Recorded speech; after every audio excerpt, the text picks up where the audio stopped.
मीरपुर नाम के शहर में तेजस अपनी पत्नी नीरू के साथ रहता था। पति पत्नी दोनों ही नौकरी करते थे। एक दिन तेजस गांव अपनी माँ के पास फोन करता है। हेलो, प्रणाम माँ। जीते रहो माँ, तुम दादी बनने वाली हो हैं? अरे वाह, ठीक है बेटा, मैं कल ही आती हूँ। जब माँ जी शहर पहुंची तो बेटे बहू ने बहुत अच्छे से स्वागत किया। लीजिए माँ जी, चाय। अरे गर्मा गर्म पकोड़े ले आओ माँ के लिए। नीरू रसोई में गई और 2 मिनट में ही पकोड़े ले आई। जी ये लीजिए। बहू, जादू से बनाए हैं क्या? अभी तो रसोई में गई थी। यम्मी।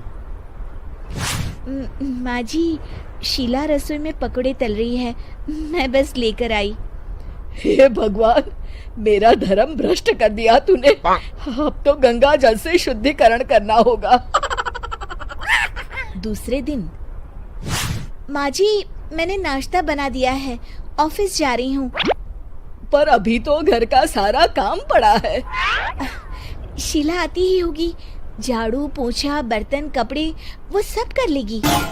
हमारे जमाने में घर का सारा काम हम ही करते थे। जी माँ जी, आप बहुत होशियार हैं, मैं घर ऑफिस दोनों नहीं संभाल पाती। तो जरूरत क्या है घर से बाहर जाकर चाकरी करने की? वैसे भी घर का काम खुद करने से घर में बरकत आती है, समझी? पर माँ जी।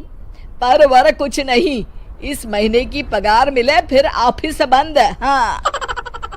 रात को नीरू तेजस से कहती है, सुनिए जी, माँ जी बोल रही थी कि मैं नौकरी छोड़ दूं। वैसे ठीक ही तो है, अभी तुम्हें आराम की जरूरत है। फिर भी आराम कहाँ, शीला को छुड़ाने के लिए बोल रही थी। तो अब 24 घंटे में इतना काम तो कर ही सकती हो।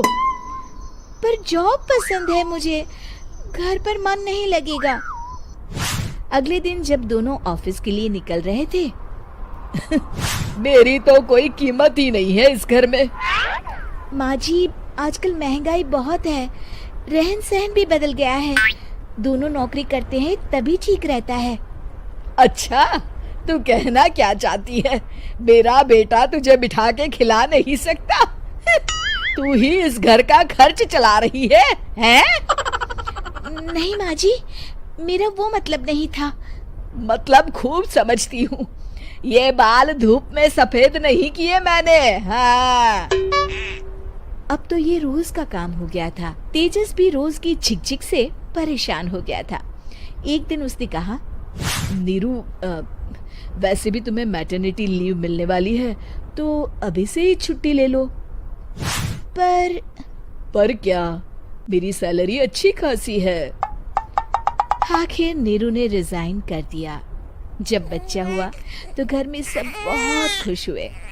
कुछ दिनों बाद तेजस फाइल देख रहा था। क्या हुआ तेजस, कुछ परेशान लग रहे हो?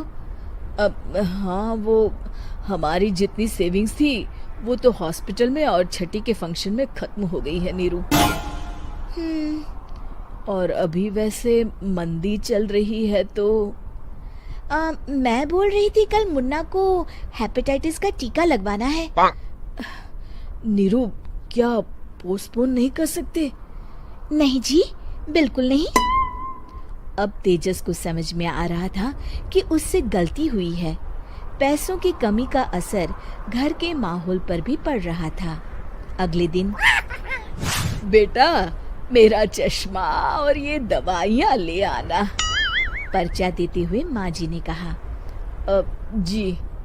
तेजस, मुन्ना के लिए दूध का डिब्बा और डायपर भी ले आना, और ये किराने के सामान की लिस्ट है, इसे भी लाना है।